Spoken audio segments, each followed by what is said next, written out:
the leader in talk radio on the internet, right here on K98Talk.com.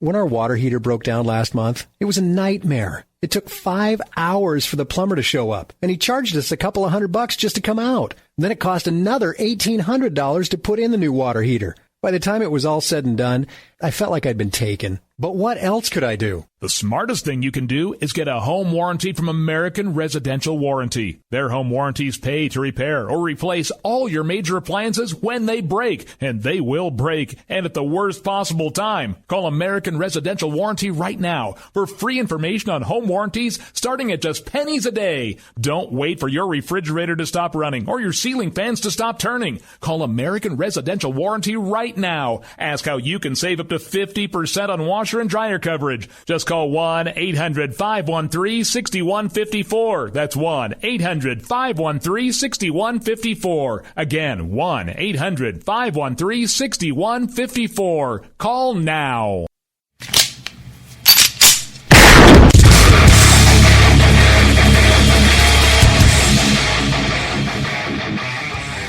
This is Slickery Trigger for Rebel Road Tactical. With proper care and feeding, your pistol will be ready when you need it. There to save your life. Shouldn't your gear be that good? Whether you need a holster for comfortable everyday carry or a tough-as-nails holster for your next training course, Rebel Road Tactical has what you need. Check us out on the web at rebelroadtactical.com.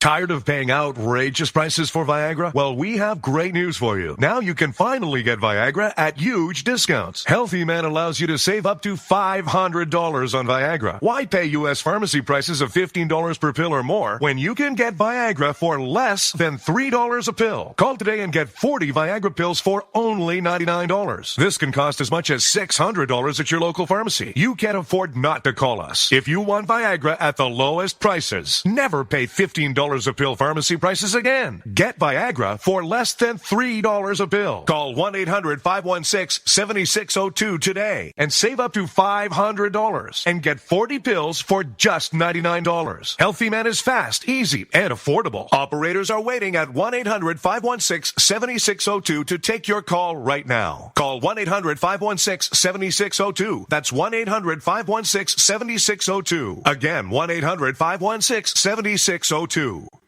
In these uncertain economic times, you've got to do whatever you can to save money. One of our biggest expenses can be our cars, especially when unexpected repair bills hit. Not anymore. If you own a vehicle with less than 130,000 miles, is less than 12 years old, has a warranty about to expire, or even no warranty at all, you could stop paying for car repairs. Roadside assistance, towing, and rental coverage are all included. Don't wait for the next repair. Make one free call right now to see if you qualify. If your vehicle is less than 12 years old, has less than 130,000 miles, even if it's out of warranty, paying for car repairs can become a thing of the past. Call us right now and get your car protected before your next repair bill hits. Get protection and no more repair bills. Call 800-696-1030. Again, 800-696-1030. That's 800-696-1030. 800-696-1030.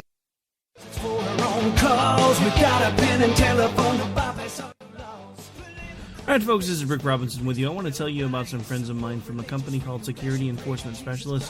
When I ran my security agency for 12 years, I worked with one of these partners on a daily basis. He's been involved in this agency now, and with his other partner, they do have over 30 years of experience in the private security industry. If you own a business and you need someone to keep you or your customers or residents safe, then I highly recommend contacting Security Enforcement Specialists today. Give them a call at 405-703-1796. Again, that's 405-703-1796. Again, tell them Rick from K98 Talk sent you. Like I said, if you need the help, they are here for you. So make sure that you go look them up, check them out, and see what they can do. Wrong way. Welcome to the place. Welcome to Joe had huge problems with the IRS. I knew it was coming. I hadn't filed taxes since 1990. All the IRS letters coming in added up to a nightmare. It got up to like $68,000. My heart started beating fast. It's like, there's no way, man. I mean, I ain't going to be able to do this. Then they stopped his paycheck. So that's when I started making phone calls and found U.S. Tax Shield. U.S. Tax Shield went to work immediately. They just took the bull by the horns. What blew my mind is he called the IRS right then and there. So why is U.S. Tax Shield A+ rated with the Better Business Bureau? Joe knows. They saved me a ridiculous amount of money. If you owe more than $10,000 to the IRS or state, choose the company Joe chose, U.S. Tax Shield. It was the best decision I made. U.S. Tax Shield is the way to go. Life is good. Thank you, Lord. Call 800-471-3287. U.S. Tax Shield. Boo-rah. Yes. 800-471-3287. 800-471-3287. The Internet will never be the same. You're listening to K98Talk.com. Whoa! Good God, y'all. What is it good for? Absolutely. Let's get started again.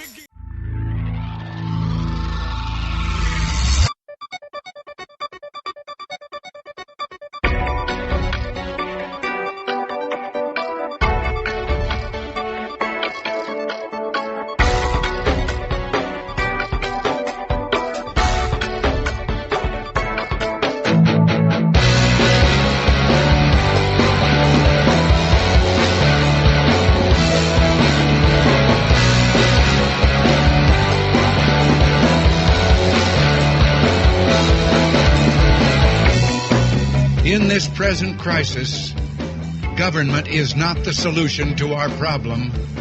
Government is the problem.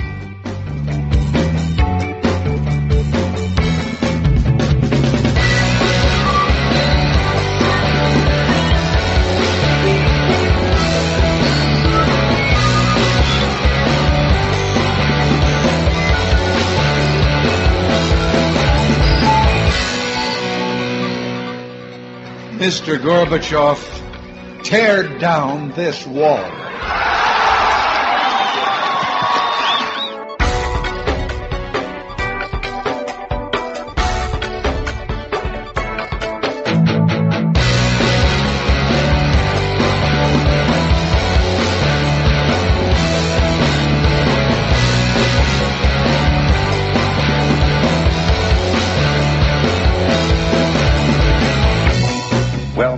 The trouble with our liberal friends is not that they're ignorant. It's just that they know so much that isn't so.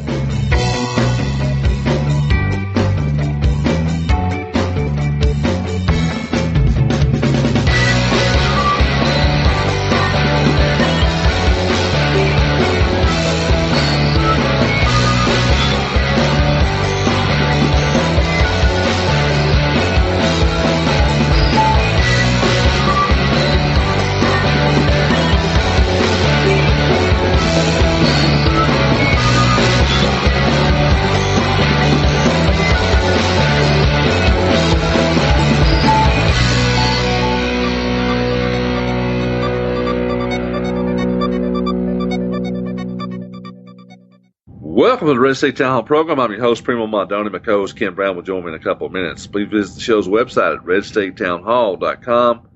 While you're there, be sure to like us on both Facebook and Twitter. Wish to contact us, the email address is premo, P-R-E-M-O, at redstatetownhall.com. Our show is broadcast here on Red State Talk Radio, America's premier grassroots conservative internet talk radio network. The show is also syndicated through iTunes, Stitcher, TuneIn, Podomatic, TalkStream Live, Player.fm, Roku, and at least a dozen other websites. You can listen to the station using their Android, iPhone, and BlackBerry apps. Visit the station's website, redstatetalkradio.com, to download the appropriate app for your smartphone. If you don't have a smartphone, you can listen using any phone on the station's 24/7 listener line provided by TalkStream Live by dialing the following. For Studio A, 605-562-4209, and for Studio B, 518-712-0045. Before we get started, let's give a shout out to our AM, FM, and digital affiliates. WDDQ FM 92.1, Adel, Georgia. WSFB 1490 AM. Talk 97.7 FM, Whitman, Georgia. WJNW AM 1650, Hermitage, Tennessee. Talk Radio AM 1620, KTFL, Gilbert, Arizona. WMQL Radio FM 105.5, Brevard, North Carolina. Coffin County Talk Radio AM 1680, KCTR, Terrell, Texas. TexPro Radio, Gainesville, Georgia. WCNR, Digital, West Virginia. And K98Talk.com. With that, let's bring on my co-host from Atlanta, Georgia, Mr. Ken Brown. Mr. Brown, how you doing today, sir? Hey, Primo. You know, it's funny. I was watching an old movie. It's called No Country for Old Men. I don't know if you've ever seen it. Yep. Do you remember where the sheriff was, Tommy Lee Jones, where he was from? Was it Terrell, Texas? Terrell, Texas. I didn't remember that, no. But it didn't hit me until I saw his badge or something on the side of his, or a badge with his patch, right, side of his sleeve or something, says Terrell, Texas or something. I was like, hey, Terrell, Texas. Hey, what about that? That's a little side note. A little trivia. Okay, let's get started. Okay, a bunch of stuff's covered, like always. There's a story from Judicial Watch where, I don't know if you saw, I'm sure you probably saw this because I sent you the notes on this, but there's an email that has been discovered by Judicial Watch in this Freedom of Information Act where Hillary's top aide, Huma Abedin, is warning State Department staffs that Hillary Clinton is often confused. Did you read that one? I did. Just another reason why this woman does not need to be president of the United States. Yeah. When her own staff says that about her, and are telling other State Department staff that, you got to remind her of this, got this, that, and that, because she doesn't know what she's doing and she's confused all the time. Do you want that person to be president? I don't. She's a criminal. She shouldn't be president anyway, but that's another thing. That's just another quiver, right? Another arrow for the quiver as to why she does not need to be president of the United States. Well, anybody that thinks that she's going to be different than Obama is nuts, because she won't be different than Obama. It's going to be the same type thing, if not worse. I don't know how you can get worse. Yeah, I start to say that's a tall order to try to fill, to be worse than Obama. I mean, we've said this numerous times that we always felt like Jimmy Carter's the worst president we ever had until this guy came along, and now Jimmy Carter looks like like one of the good guys. Yeah, he almost looks like one of it's not even close. Well, I one thing about Jimmy Carter is that you can never say Jimmy Carter didn't love this country, and I think Barack Hussein Obama has never loved this country. No, and you know what? The next time he tries to explain something and says that's not who we are, I'm going to throw a rock through my television. Yeah. I'm telling you, I get so sick of that. I am so with you. Don't throw me in there, buddy. I'm thinking that may be what you think, but I don't think that applies to most Americans. He tries to act like he knows what it is to be. This guy does not even know what it means to be an American, in my opinion. He doesn't. He wasn't raised here. No. He doesn't have the American values instilled in him. It's foreign to him. No pun intended, but it is. Yeah, this whole idea is that trying to tell all of us, all Americans, all of us who were born and raised here, lived here our entire lives, as if we don't know what we think. That is so insulting. God, I cannot believe he's still in office. The people listening to this show, I don't. If you can hear it in our voices for the past 7 years, we've had it. We're through. I can't. I can't even watch TV. I can't see him on there, and he has the bully pulpit, and he just speaks and talks, and everything he says, I go, shut up, just shut up. I don't want to hear anymore. Yeah. I mean, literally, I'm so sick of hearing him talk and going on for 45 minutes saying nothing and just drivel coming out of his mouth and nonsense. The guy, I'm telling, the guy is a moron, and I mean that with every fiber of my being. He doesn't have a damn clue about anything. I have never met a person, Ken, that I disagree with on virtually everything that comes out of their mouth. Well, it's coming to a head now, isn't it? We see just how bad he is in foreign policy. I mean, now it's kind of coming out where he comes out and says ISIS is contained to the JV. I mean, it's like, and what happens in France, and then he talks about the Syrian refugees coming over, and they're all widows and orphans, and we're just not that people. And I'm like, oh my God, you're creating catastrophe that's going to happen on our shores. And Primo, what happened in Paris can happen here easily. I'm surprised it hadn't already. I mean, no. Well, just as an example, I mean, John Kerry, his Secretary of State, they had these attacks in Mali, which is a country in Africa that was a former French colony, and I think that's, by the way, Al Qaeda's way of kind of tagging on to the Paris attacks from ISIS, because they could have attacked anywhere they wanted to in Africa, and they attacked in Mali, and they attacked basically an American a Radisson hotel, an American hotel, with a lot of Americans there staying at the hotel. But the fact that they did it in Mali, which was a former French colony, I don't think that's coincidence. I don't know about you, but I don't think it's coincidence. But the very day they did this, John Kerry, the Secretary of State's talking about Al Qaeda. It's Al Qaeda who pulled this attack off.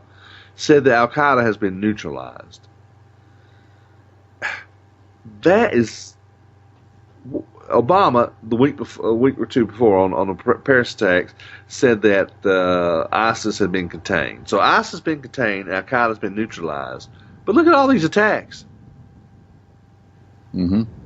These guys are idiots. John Kerry especially. I mean, which Obama is too, but John Kerry. I mean, what a doofus for Secretary of State. I mean, he's inept. Well, yeah, I mean, the whole freaking administration's inept, if you want to get right down to it. But John Kerry is, I'd rather, he looks like Herman Munster. I'd rather have Herman Munster as Secretary of State. I live for you when you talk about Hillary Clinton's looks. Oh. When you came out of left field on that one. I wasn't expecting that. Well, I'm full of surprises, I guess. He does like He does like Herman Munster. I mean, he does. That's my Herman Munster impression. Now, you need to do, people don't know that you do a pretty good Elvis impression. We need to have you do that. Yeah, there are videos on that. I know. I've actually seen some of the videos where you did that at a wedding or something, I think. Yeah, my nephew's wedding. Yep. It's pretty good. You're off topic. Yeah. If I were to do it, I'm not a good Elvis impersonator, but I'd have to do fat Elvis. You could do skinny Elvis, and I could do fat Elvis. Speaking of fat, did you hear what Trump? I know we're getting off everything. We're getting off, but that's fun of the show. What Trump said at one of his speeches. Yeah, some guy was. We talked about food stamps, and some guy. He was heckling Trump. Right. And he says, I don't know what the guy said, but Trump says, here's this seriously overweight guy. He's all upset about food. As soon as I mentioned food stamps, he gets all upset. And Well, he had another speech just like the next day, and the guy was one of these Black Lives Matters guys, started heckling him in the crowd, and Trump just goes, "Oh, just get him the hell out of here!" And of course the crowd went crazy, and he said, and then he brought up the situation like you're talking about the food stamp guy, the fat food stamp guy. and the crowd loved that too. And the thing is, he says, everybody says I'm not politically correct. He said, I'm just not going to be. And he was talking about how a couple of Black Lives Matters went up to a Bernie Sanders rally and took over his own microphone and was yes. And he said, "Let me tell you something. Ain't nobody coming up here and taking over my microphone." That's how people like Trump. I know, that's why people like him, because he's just kind of in your face and like, screw you, and look where he is. I think the media just scratches their heads and shakes their heads and goes and throws their arms up and says, "What do? We think every time he opens his mouth, we think, oh, this will do it. This will take him down. This will take him down." And he's riding top of the polls still. They can't understand it. Well, there was this offhand comment about Muslim databases, and they tried to make a big deal out of that. And the reality is, he didn't say that. That was what a reporter posed to him, and the way he answered it, you could say that, well, maybe he was for it, maybe he was not for it, whatever. But it was kind of like a rope line thing where he's going through signing books, and then he's getting bombarded with the questions. And if you listen to his actual answer, he talks about other stuff, not necessarily this Muslim database thing. But I don't really when you're getting peppered with questions like that, and you're distracted with other stuff, you can't necessarily take what a person says as, gospel truth kind of thing. But yeah, you're right. The media does not know what to do with this guy. They have tried everything in the world to destroy him. Matter of fact, Bill Bennett, he used to be former Secretary of Education for Ronald Reagan years ago. Yeah. There's a quote from him on Facebook saying that they'll kill Trump before they let him get the nomination. I mean, he's literally saying that he'll be assassinated. I don't know if you saw that headline or not, but that was... no. Jeez Louise. I listen to Bill Bennett in the morning sometimes, getting ready for work. He has a radio show in the morning. Yeah. He's pretty respected, so for him to say that's pretty, Yeah. I don't know I never heard him say that. Maybe well, it's all over Facebook, so, I mean, of course, we know everything on Facebook's true, of course.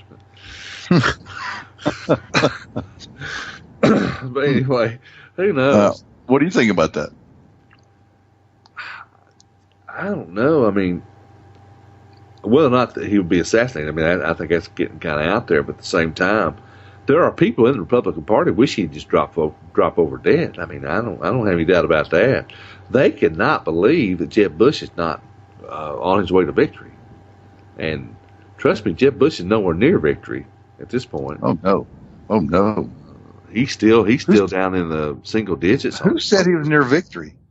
Nobody said that. I said that what I'm saying is the mainstream media cannot believe that he isn't coasting to victory at this point, kind of like Hillary is.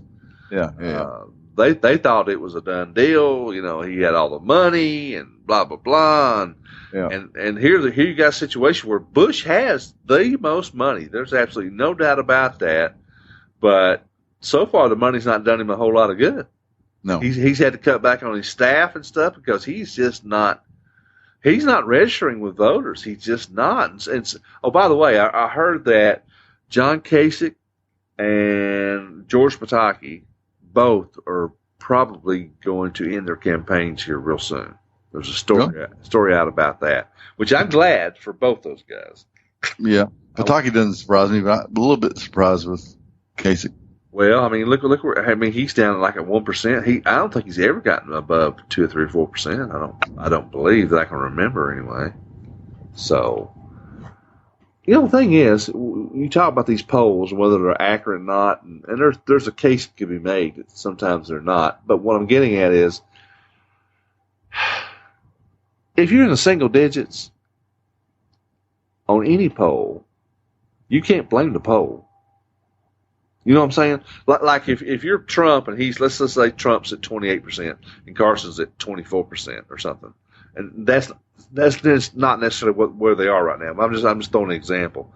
You could make the case. You could say, well, Carson might actually be a little more popular than Trump, or this, that, and the other, and you have the margin of error, which is usually 3 or 4%, whatever. But let me tell you something. If you're polling 1 and 2 and 3%, it doesn't matter how the poll's set up. It doesn't matter who's in the poll. If you can't do better than that, you're not registering with the voters. Period. Right. You know, it doesn't really matter. So that's not to say you can't eventually. I mean, look at Carly Fiorina. She was way down in the polls, and now she's doing a whole lot better. She slipped a little bit recently, but she's still doing better than Jeb Bush. Yeah. You know, so whatever. Well, Jeb has got we talked about this. He has two things that are killing him, and he'll never get up there because of Common Core and immigration. Those two things. Those are two things, and there are probably a couple other things we could think of, but those are two major things. So they're Common Core and immigration, his immigration policy. At least when it comes to the conservative wing of the party, they don't. And maybe because agree with him at all. And maybe because his last name is Bush. As far as they want something new, I think the Bush name hurts him, honestly. Yeah. Well, let's bring up a couple of things that have gotten a little bit of attention. Terrorists. Listen to this now. The TSA has fired 73 TSA employees. Why did they fire them? For links to terrorism. The TSA. The people that watch and make sure that the terrorists don't get on the plane. Yeah. But my question, what I want to know is on these 73 guys that they just fired, how long have they been there? Yeah. And B, how many people did they let through the system? Like we were talking on the air, before we went on the air, and I said, they don't have to do anything weird, anything strange. Sometimes all they would have to do is make sure a door is unlocked somewhere on the airport, so that something could get past security. That's all they'd have to do. Yeah. And God only knows what's going on. That's the first thing. Second thing, 8 Syrians have been caught at the Texas border in Laredo. 8 Syrians. Now, if I remember right, Ken, didn't these 8 guys have Greek passports? Is that? Yeah, I think so. I don't remember. Well, here's the thing. There's 3 or 4 or 5 stories that have come out in the last few days of all these things that are going on. There's another deal where 5 Muslim foreign nationals were arrested on the Ohio Turnpike. For whatever reason, they got pulled over or something, and they were arrested. And guess what they had in the car with them? No, you told me. Go ahead. Well, they had a machine to make fake credit cards. Yeah. Now, does that mean they were terrorists? Not necessarily, but it means they're doing something illegal. They're at least doing something illegal, and I don't know what their status is, whether or not these guys, it says they're Muslim foreign nationals. Now, the question is, are they in this country legally to start with? Perhaps they are, perhaps they're not. But as we both know, we get a lot of people who come here on like tourist visas and just never go home. There's a lot of that goes on. They overstay their visas. Oh, yeah. I don't know if that's the case on these guys, but thank God they caught these guys, and hopefully I don't know if they, it just makes you wonder what they're going to do with those credit cards. And I got a funny feeling they're not going to go on a shopping spree on Amazon. I don't know, but I don't think that's what the whole point was. Well, it makes you, to me, wonder, okay, 8 Syrians across the Texas border, or tried to, Right. And how many other Middle East non-American could be terrorist type people have tried the same thing?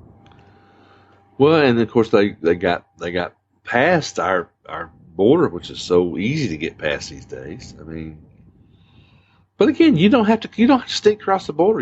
All you do is you just get a flight, you come into Atlanta or New York or wherever, Chicago, wherever, and then you just disappear. That's what happens every day. Yeah.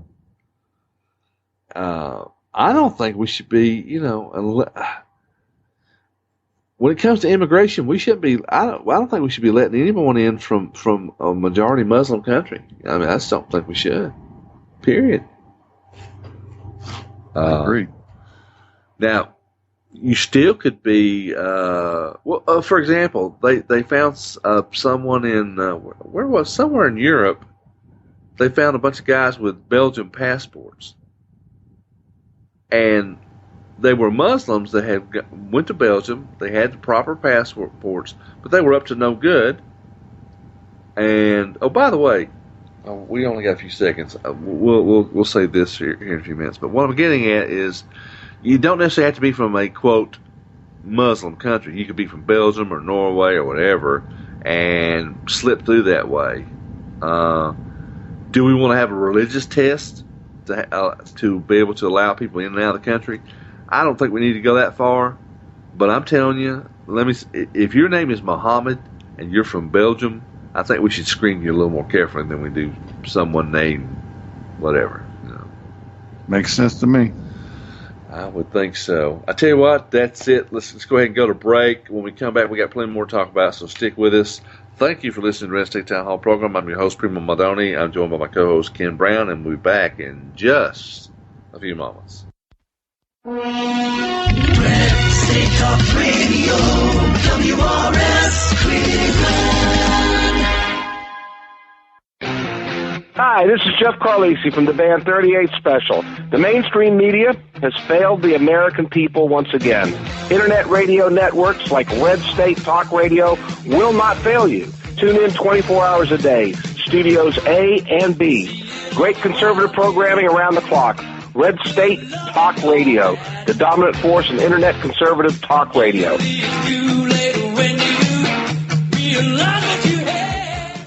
Are you tired of commuting to a job that makes someone else rich, working harder than ever, but getting nowhere?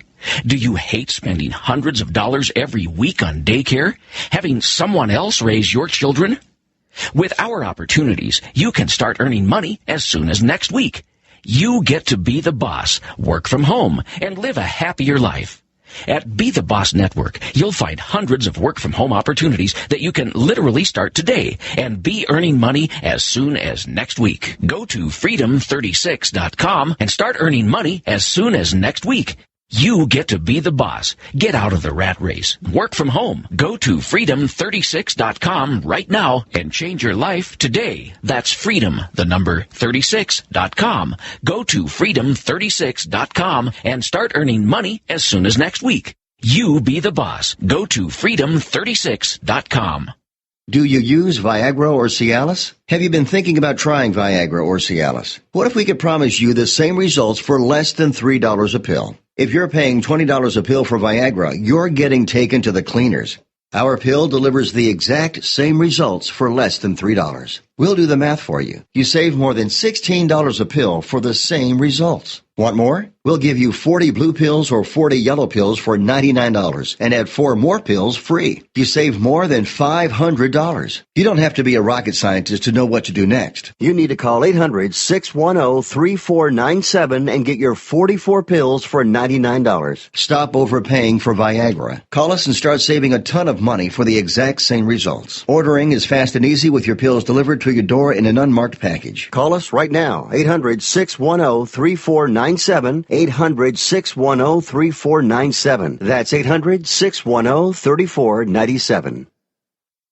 If you're diabetic, this message could change your life. Is your blood sugar out of control even when you do all the right stuff? Are you afraid of diabetic blindness and the risk of amputation, as well as all those other side effects? Well, you should be. Is there anything that could help manage your blood sugar? Nobetes is a natural supplement that may quickly and dramatically lower your blood sugar. My name is Bob Corder. I've been using Nobetes for about 3.5 to 4 months now, and in the first 3 months, I've actually lowered my blood sugars from 500s down to 139, and then it dropped to 88 to 93. My name is Kirsten. I'm a type 1 diabetic, and while taking Nobetes, my blood sugar levels dropped from 295 to 115 in just 1 day. The FDA hasn't evaluated these statements, and Nobetes isn't intended to diagnose, treat, cure, or prevent any disease. But for many, it's helped drop their blood sugar. So if you've been evaluated with high blood sugar, don't delay. Evaluate Nobetes now. Call 800-554-7159 and get 2 bottles free. Just cover shipping and handling. Call 800-554-7159. That's 800-554-7159. Hi, this is Primo Mondoni, General Manager for Red State Talk Radio. We've been bringing you the very best in grassroots, common sense, conservative talk radio for over 5 years now. One thing I've learned in those 5 years is that internet radio is a tough, competitive business. And if the station is going to advance that next level, it's going to require a significant increase in investments in both personnel and infrastructure. Our listenership grew by 42% in 2014, and with our ever-expanding listener base, it's time that we begin the move to a more listener-supported model to provide the station's future financial needs. Therefore, we're asking our loyal listeners to consider making a donation to help us reach our goals. Monthly subscriptions begin at only $2 per month. So please, help us restore conservative principles to our republic. Visit our website and become a Red State Talk Radio supporter today. Red State Talk Radio. The Talk Monster. The path to restoring our republic was laid down by our founding fathers. The principles of freedom, liberty, personal responsibility, and limited government are conservative ideals we will never abandon. America is listening. Grassroots, common sense, conservative talk radio. It's on the internet. Tune in now. Red State Talk Radio, featuring some of the most popular internet talk show hosts in America today. Are you listening? RedStateTalkRadio.com. Okay, we're back. Let's talk about the White House's problems a little bit. They are scrambling, trying to regain control of this refugee debate. And this week, the House easily passed a Syrian refugee bill with a veto-proof majority. Repeat, veto-proof majority. Obama's already said he's going to veto the thing if the House and the Senate come up with a bill. Well, the House has come up Senate. there's the problem. But the thing is, the House has already passed the bill, and the Senate will probably take that bill up, maybe make some minor revisions.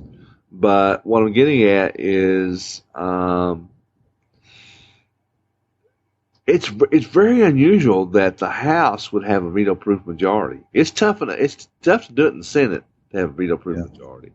But to have the veto-proof majority in the House on something like this, I mean, dozens of Democrats joined Republicans for this. Hey, I'll give kudos to my Obama butt-kissing congressman, David Scott, who to me is Obama.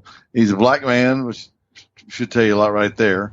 That he's going to go whatever Obama says, whenever Obama says it, and he has probably 98% of the time. But he's come out and said no. We hit the pause button as well. So I mean, he's one of those people that voted for this.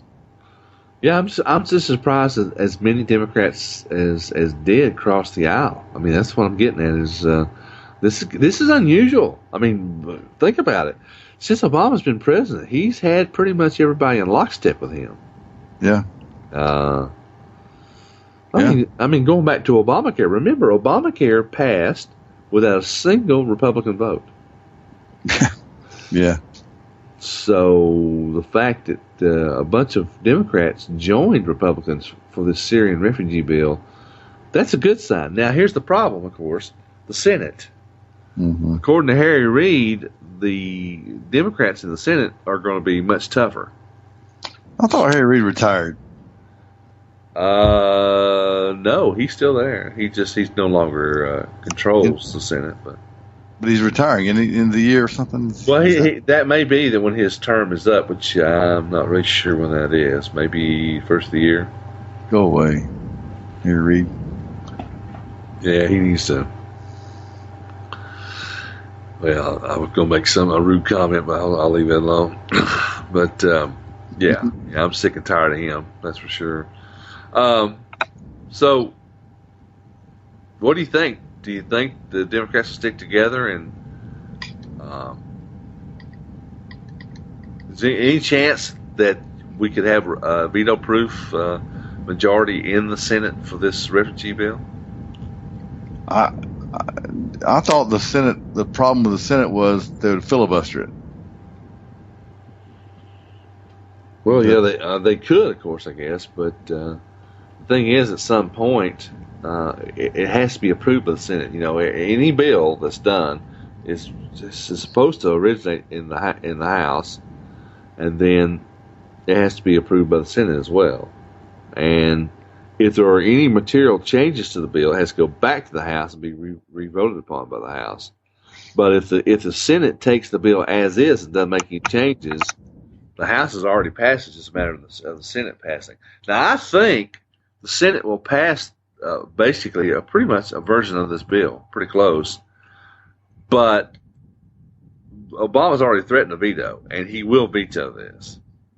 And so the question then becomes, can you override the veto? And I'm thinking it'll probably pass in the Senate, but probably won't have a veto-proof majority, and so it will not become law, I guess is what I'm thinking is going to happen. I don't remember. Is it just it has to be majority in the Senate as well as the House, or just the House? Well, I mean, for any bill to pass the House, you got to have a majority, but you only have to have a majority of +1. So, right. But the fact that they had a veto-proof majority, in other words, if the House we're going to if it were vetoed, the House would not have a problem with getting past Obama's veto, but the problem would be in the Senate. That's my question was, does that have to go back to the Senate for a veto-proof majority? I mean, a majority to override. So I thought it was. I didn't know if it was just the House, or does it have to be both? Both houses have to be. Well, here's the thing: override the veto. Well, here's the thing. No, not both houses. It's really just the Senate. But so the whole idea of a veto-proof majority in the House really doesn't really make a whole lot of sense, except for the fact that it's just an overwhelming majority. You know, it's kind of the point of that. Is that what I was trying to point out is that the Democrats have joined Republicans in some common sense for a change. Oh. And the thing is, like I say, if the Senate presents the bill as is and votes on it and passes it, then it's passed. But again, Obama can veto, and then it goes back to the Senate. Doesn't go back to the House. It goes back to the Senate, and then the Senate has to decide whether or not they override the veto or not. And I think that's where they'll fail at that point. They just won't have enough votes. I think it might be pretty close, but I don't think they'll have enough. So in a way, Obama could probably win this one. Another thing too, last week we reported that a couple of states were saying that they were not going to allow Syrian refugees in their states. Well, since that time, there's been over half of the states have said the same thing now. Just about all of the country, almost all of the South, and a lot of the Midwest and so forth, Southwest, have said, no, we don't want these guys in our country. Well, the problem is that essentially, immigration is a federal thing. I mean, the federal government really has control over immigration, not really the states. But what I heard on a couple of governors talking about it, they said that that's true, but when it comes to funding, right, there you go, funding those people that come in with food stamps and health care, whatever. They can do something about that. They can stop that because the money flows to them to dish that money out, and they can stop the funds. Right. And most of them had vowed that's what they're going to do, that they're going to have legislation in their own state to basically not give them any money. So, right. But the thing is, I saw an article, I think maybe on the Daily Caller, I don't remember, but some of the governors have actually, they actually Obama had a conference with all the governors the other day. They had a phone conference. And, of course, the governors were kind of upset about this whole Syrian refugee thing. And Obama tried to spin it as if it was a really good meeting, blah, blah, blah. And really it wasn't. But the thing was that these governors wanted to know, well, where are you going to put these people in our states? And Obama wouldn't tell them. Yeah. Now, how the hell do you think about that? The federal government's going to dump these people in your state. They're going to pick a town, and they're not even going to tell the governors of the states where the hell they're going until they show up. That's the way he works. That's unbelievable. I mean, of course, here's the thing. He doesn't have to stand for election anymore. Obama doesn't. So he doesn't care who he pisses off at this point. He just doesn't care. No. At all. He's got a year left in his presidency. Yeah. Anything goes. Almighty. I cannot wait till he is gone. What, January 20th or something? 2017, whatever the date is. What will he do? What will he do between now and then is anybody's guess. Well, one thing I know for a fact, he's said that his last year of his presidency, he's going to be very gun control heavy. He's going after guns. He's made that vow. Good luck with that, Jack. That's why good luck there, buddy. You won't get anywhere. That's a fight he can't win. Well, he may try to do it through executive, orders and stuff like that, like he's done on most other things. He is not going to get that through the House. He's not going to get that even. And I'll tell you what else. If he tries that crap, then he's going to put a death nail in any Democrat winning, Hillary or anybody else winning the presidency the next time around.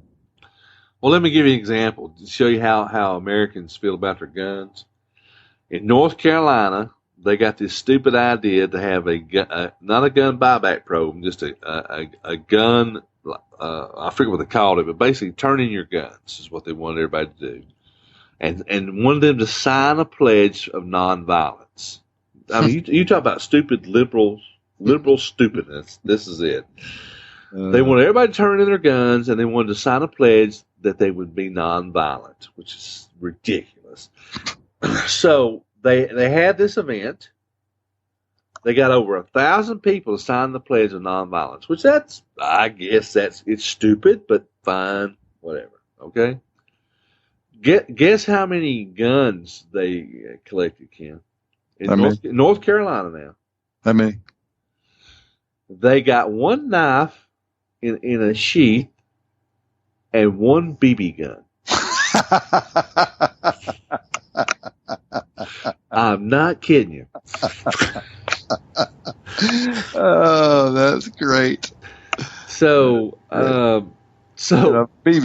people in North Carolina, whoever came up with this stupid idea, the people in North Carolina have better sense than the ghost did. A knife and a BB gun. A knife. Well, the knife was in the sheath, so I guess it's a pretty good looking knife, I guess. but a BB gun. Oh, that's first I heard that. That's funny. Well, when I saw it, and I saw I just started laughing. I said, thank God for the people of North Carolina. I mean, you pull that in Tennessee or Georgia or Alabama, Mississippi, you just pick your state, especially in the South. I think you'd have pretty much the same results. I don't see. I think you go past the South. Well, yeah, you can go to other states too. Texas, Wyoming, well, Texas, for Montana. Yeah. But I mean, even places like Wisconsin, which is of course a liberal bastion, but those folks up there love their hunting and stuff. Yeah. And there's tons of guns up there, and I just don't see a guy in Wisconsin turning in his deer rifle. I just don't think it's going to happen. Because most of those things are pretty expensive rifles, number one. But because this wasn't even a gun buyback. At least with a gun buyback, you get money for it. This is even dumber than a gun buyback because they just wanted you to just turn them in, no questions asked. Was the thing. In other words, it could be a stolen gun, it could be whatever. Now I tell you what should have happened if it was no questions asked. If I had murdered someone, I would have turned my gun in at that point. Right? Yeah, yeah. If I use a gun to murder someone, and I got away with it though so far, because I would have turned it in myself, I would have given it to someone else and had them turn it in. That's the way I would have done it. Yeah, that makes more sense. Yeah, but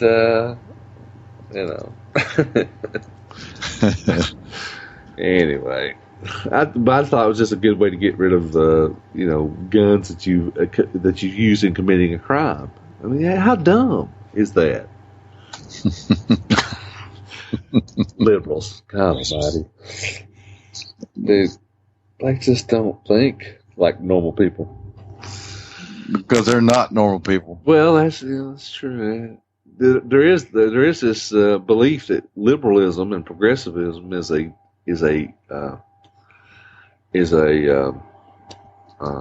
disease. I mean, it's a mental disorder.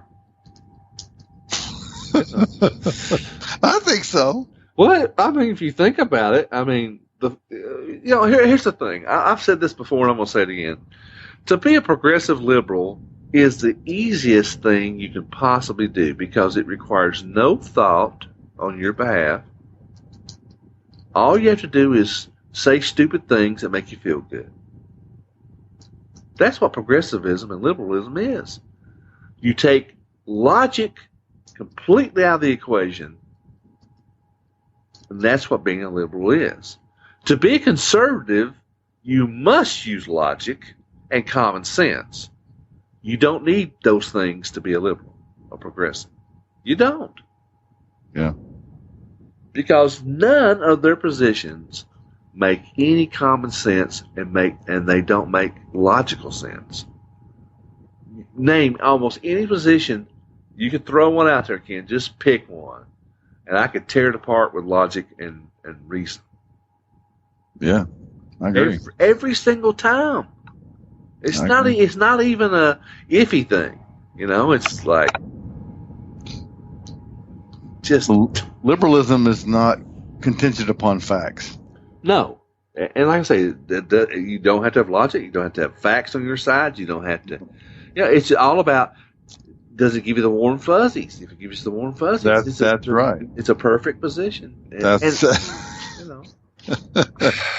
fact, if you, it's like Herman Cain says, if you come at a liberal with facts, they'll divert it. They'll go on to another subject. Oh yeah, they always divert. They deflect. They divert. They come up with another argument. Like I say, you go, whatever it is, because they don't have facts on their side. They never do.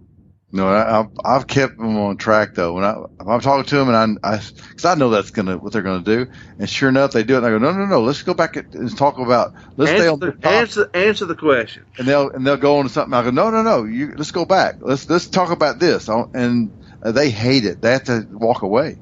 Yeah. Well, I tell them when they start trying to go to another subject, I said, I tell you what, we'll talk about that, but answer this one first.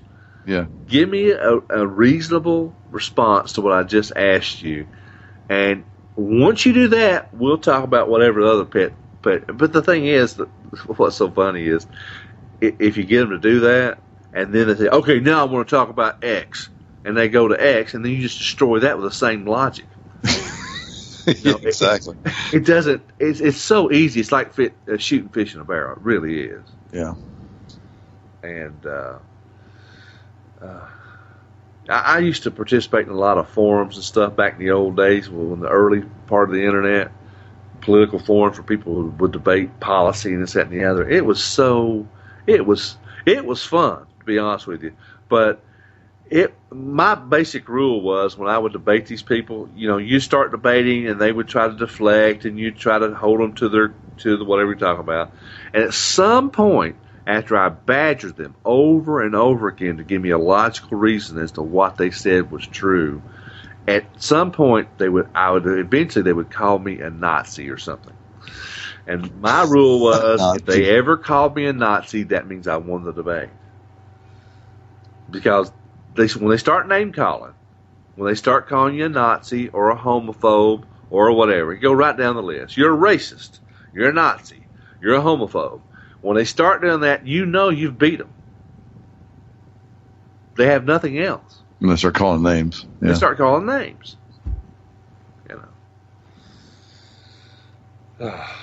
Let's see. People, I hope you're paying attention to this. And if you ever get a friend and you want to have a little sport, especially, and I'll bring this up. Here we have the holidays coming up. We got Thanksgiving and Christmas, and it's all a good time to be your family. But you know what? There's always one stupid uncle in your family that, when you get together for Thanksgiving or Christmas, will start spewing this nonsense. Mm-hmm. Well, I say have fun with it. And I say drive him out so where he doesn't come back next year. That's what I do. Create tension in the family. Yeah. But now, if you want to have peace and harmony, when they say something stupid, you just nod your head and smile, knowing that he's an idiot. But just nod your head, smile, and have another slice of dressing or something. Or pumpkin pie or whatever. I tell you what, I grew up, I had in my family, there were a handful of people who had some good common sense, but I'm telling you, I had a bunch of bozos in my family. It was ridiculous. So, but usually, though, to be honest with you, when I was younger, I just kept my mouth shut because it was not worth it. I just let people say stupid things. And, You kept your mouth shut? When I was younger, I'm not anymore. No. I knew you when you were younger, and I don't remember you ever keeping your mouth shut. Well, you mean when you were a little pea kid? Well, maybe I was 10 or 12, maybe. Well, 10 or 12 months. Yeah. Yeah, I pretty much made my mind up for the most part by the time I got to college, I think, for the most. And thanks to Ronald Reagan, he solidified pretty much everything I believed in at the time. Because, the reality is I kind of had my own beliefs about stuff. And then when I got into college and of course the age of Reagan started coming on while we were in college and graduating and all that kind of stuff, it just, like I say, cemented and solidified my entire belief system. Because finally I had someone to look up to that could express what I was trying to express and could do it in simple, common sense, logical, it was great. It was a great time to be alive. Not so much now. That's the thing. Think about our kids and our grandkids and seeing this bozo we have in office now. What the hell have you got to be proud of? Other than the fact you have a black president. Okay, fine, we got a black president. That's great. But look at the stuff that comes out of his mouth. I don't know. How the hell can you have respect for that? And how can you support that stuff? Unless you're a moron too. And I guess there's... We were so fortunate, lucky, blessed when you and I were in college in the late 70s into the early 80s, and Ronald Reagan came on the scene and instilled in us, in me and you, I know, a sense of what it really means to be American. And coming out of the Jimmy Carter years, it just a hope, a pride. It was something I still think about I do too, and the thing is, I want that again for our country, and I want that again for our children and our grandchildren. Yeah. I want them to experience what we experienced as young adults, and our kids and grandkids, Ken, they weren't even born when Reagan was president. I mean, well, a couple of mine were born, but they were just little toddlers, kind of thing, Yeah. Well, hopefully, God willing, that's what will happen. We'll hopefully get a conservative in 2016 that will carry on the legacy of Ronald Reagan. We're out of time.